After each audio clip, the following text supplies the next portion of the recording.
पौहारी बाबा की पूर्णाहुति। हिंदू समाज में साधु की पदवी बड़े सम्मान की और पवित्र मानी जाती है। यद्यपि वर्तमान समय में अधिकांश साधु नामधारी व्यक्तियों ने अपने वास्तविक कर्तव्य से मुख मोड़ लिया है और एक प्रकार से निकम्मा जीवन व्यतीत करते हैं, तो भी लोगों में उनकी प्रति श्रद्धा की भावना ही देखने में आती है।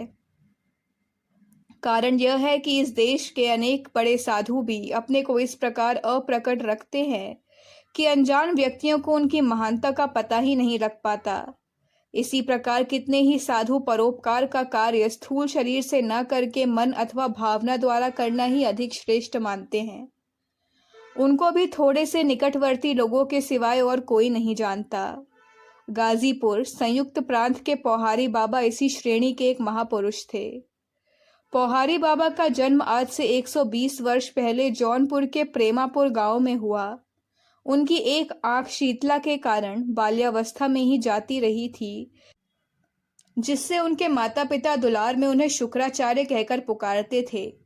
उनके एक चाचा लक्ष्मी नारायण थे, जो थोड़ी ही उम्र में घर बार त्याग करके कुटी में रहते थे और अपना समस्त समय भगवत भजन तथा योगाभ्यास में लगाते थे। एक बार बीमारी के कारण लक्ष्मी नारायण के दोनों पैर खराब हो गए और आंखें भी जाती रही। तब उन्होंने इन्हीं शुक्राचार्य को अपनी सेवा के लिए पास में रख लिया। वहां रहने से इनको भी भजन और साधना का अभ्यास हो गया और कुछ ही वर्षों में संस्कृत भाषा में भी पंडित हो गए। जब इनकी अवस्था लगभग 17 वर्ष की हुई और लक्ष्मी नारायण का देहांत हो जाने से इनकी जिम्मेदारी जाती रही, तो आश्रम की देखभाल का काम अन्य शिष्यों को देकर ये तीर्थ यात्रा को निकल पड़े। अनेक तीर्थों में भ्रमण करते हुए गिरनार पर्वत पर पहुंचे, जहां इनकी भेंट एक सिद्ध योगी से हुई। उसने योग साधना की गूढ़ विद्या बतलाई, जिनसे इस विद्या में इनको अच्छा ज्ञान हो गया। 3 वर्ष बाद ये फिर आश्रम में आ गए और एक गुफा खुदवा कर उसी में भजन करने लगे। अपने आहार के संबंध में भी वे बड़े कड़े नियमों का पालन करते थे। वैसे वे पाक विद्या में बहुत निपुण थे और आराध्य देव रामचंद्र जी की मूर्ति को भोग लगाने के लिए उत्तमोत्तम पदार्थ नित्य तैयार करते थे। इस भोग को वे अपने परिचित और दीन दुखियों को बांट देते थे। रात होते तक वह ऐसे ही अभावग्रस्त लोगों की सेवा में लगे रहते थे। जब सब लोग सो जाते तो गंगा जी में तैरकर दूसरे तट पर चले जाते और वहीं पर समस्त रात भजन साधना में बिता देते। प्रातः काल होने से पहले फिर आश्रम में लौटकर नित्य कर्म में लग जाते। ऐसा करते करते उनका आहार दिन पर दिन कम होने लगा। उनके परिचितों का कहना है कि अंतिम वर्षों में वे केवल एक मुट्ठी नींबू के या बेल के पत्ते अथवा कुछ मिर्ची ही खाकर रह जाते थे। इसके बाद उन्होंने गंगा जी के पार जाना छोड़ दिया और अपना अधिक समय गुफा के भीतर योगाभ्यास में ही बिताने लगे। कहते हैं कि वे महीनों तक गुफा में बैठे हुए ही ध्यान करते रहे और बाहर नहीं निकलते थे। यह कोई नहीं जानता कि इतने समय तक वे क्या खाकर रहते थे, इसलिए लोग उन्हें पौहारी, पवन अथवा हवा का आहार करने वाला के नाम से पुकारने लग गए। एक समय वे गुफा में इतना ज्यादा समय तक रहे कि लोगों ने निश्चय कर लिया कि वे मर गए। जब वे बाहर निकले तो उनको देखकर सबको बड़ा आश्चर्य हुआ। उस अवसर पर उन्होंने हजारों साधु संतों तथा अन्य लोगों का भंडारा किया। देश पूज्य स्वामी विवेकानंद जी कुछ समय तक इस योगी के पास रहे थे और उनसे कुछ शिक्षा ग्रहण की थी। स्वामी जी ने उनसे कहा था कि आप अपनी गुफा से बाहर निकलकर किन्हीं लोकोपकारी कार्यों का संचालन क्यों नहीं करते। पर पौहारी बाबा इतने विनयशील और निरभिमानी थे कि उन्होंने अपने को इसके योग्य ही नहीं समझा और उत्तर में एक दृष्टांत सुनाया कि एक व्यक्ति कुछ दुष्कर्म करते पकड़ा गया, जिसके दंड स्वरूप उसकी नाक काट ली गई। बहुत लज्जित होकर वह किसी निर्जन स्थान में साधु का रूप बनाकर और व्याघ्र चर्म बिछाकर उस पर बैठ गया। अनजान लोग उसे एक बड़ा साधु समझकर उसके पास आने लगे। अनेक लोग इस एकांतवासी मौनी महात्मा से कुछ उपदेश सुनने को ललायत हुए। एक नवयुवक तो उससे दीक्षा लेने को व्याकुल हो उठा। जब उसने देखा कि अब अधिक विलंब करने से उसकी प्रतिष्ठा घट जाएगी, तो एक दिन उसने उस उत्साही युवक से कहा, बेटा कल एक तेज धार वाला उस्तरा साथ में लेकर आना। इस आशा से कि अब उसकी मनोकामना शीघ्र पूरी होगी, वह युवक दूसरा दिन सवेरा होते ही उस तरह लेकर वहां पहुंचा। साधु उसे दूर जंगल के एक निर्जन स्थान में ले गया और वहां उस तरह के एक ही आघात से युवक की नाक काट ली और गंभीर आवाज से बोला, बेटा, इस संप्रदाय में मेरी दीक्षा इसी प्रकार हुई थी और वैसे ही आज मैंने तुम्हें दी। अवसर पाते ही तू भी दूसरों को इसी दीक्षा का दान करना। लज्जा के कारण युवक इस दीक्षा का रहस्य किसी से कह नहीं सका और अपने गुरु के आदेश का पूर्ण रूप से पालन करने लगा। इस प्रकार होते होते उस देश में नाक कटे साधुओं का एक पूरा संप्रदाय बन गया। तुम्हारी क्या ऐसी इच्छा है कि मैं भी इसी प्रकार के एक संप्रदाय की स्थापना करूं? इसके बाद फिर वही प्रश्न करने पर उन्होंने कहा, क्या तुम्हारी ऐसी धारणा है कि केवल स्थूल शरीर द्वारा ही दूसरों की सहायता हो सकती है?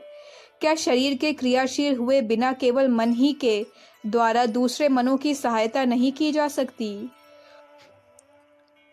पौहारी बाबा को आसपास के किसानों तथा भक्तों से जो अनाज और अन्य खाद्य सामग्री मिलती थी, उसमें उन्होंने एक सदाव्रत कायम कर दिया, जिसमें कुछ समय बाद बहुसंख्यक साधु सन्यासी अभ्यागत आने लगे। एक दिन वहां एक पागल सा मनुष्य आया और साथ में पौहारी बाबा को मारने के लिए एक मोटी सी लाठी लाया। वह गालियां देता हुआ उनकी गुफा की तरफ चला। उसका ऐसा व्यवहार देखकर अन्य लोगों ने उसे पकड़कर आश्रम से बाहर निकाल देना चाहा। इस धक्का मुक्की में पागल जोर से चिल्ला उठा। उसे सुनकर पौहारी बाबा बाहर आ गए और उस व्यक्ति को अपने पास बुलाया। आश्रमवासी उसे पकड़कर उनके पास लाए, जिससे वह उन पर प्रहार न कर बैठे। पौहारी बाबा ने स्थिर दृष्टि से थोड़ी देर तक उन्मत्त पुरुष की तरफ देखा और लोगों से कहा कि इसे छोड़ दो, यह तो एक बड़ा साधु है। उसी समय से उसका पागलपन बिल्कुल जाता रहा और वह भले प्रकार सब कार्य करने लगा। इस घटना से कुछ समय बाद एक सन्यासी वेशधारी पुरुष इनके आश्रम में आया और कहने लगा कि तुम तो साधु हो, योगी हो, फिर यह तमाम माया क्यों संग्रह कर रखी है? इसे त्याग क्यों नहीं सकते? तुम्हारे ठाकुर जी के ऊपर जो सोने के आभूषण हैं, उनकी तुमको क्या जरूरत है? वे सब मुझे दे दो। पौहारी बाबा ने कहा, बाबा, तुम्हारी इच्छा हो तो इस सब को खुशी से ले जाओ। सन्यासी ने फिर कहा कि इस धन सामग्री अन्न से भरपूर आश्रम की माया का त्याग तुमसे क्यों नहीं होता? मैं कहता हूँ कि तुम इसी क्षण यहाँ से चले जाओ। यह बात सुनकर पौहारी बाबा ने उत्तर दिया, बाबा जी, अगर मैं इसी समय आश्रम छोड़कर चला जाऊं तो तुम्हारा काम सिद्ध नहीं हो सकेगा। आश्रमवासी सेवक मुझे ऐसा करने से रोक देंगे। इसलिए मेरी सलाह यह है कि रात्रि हो जाने दो, जब मैं चुपचाप चला जाऊंगा। जब भली प्रकार अंधकार हो गया और सब लोग सो गए तो पौहारी बाबा ने गुफा के द्वार पर ताला लगा दिया और ताले की चाबी उस सन्यासी को देकर आश्रम छोड़कर चले गए।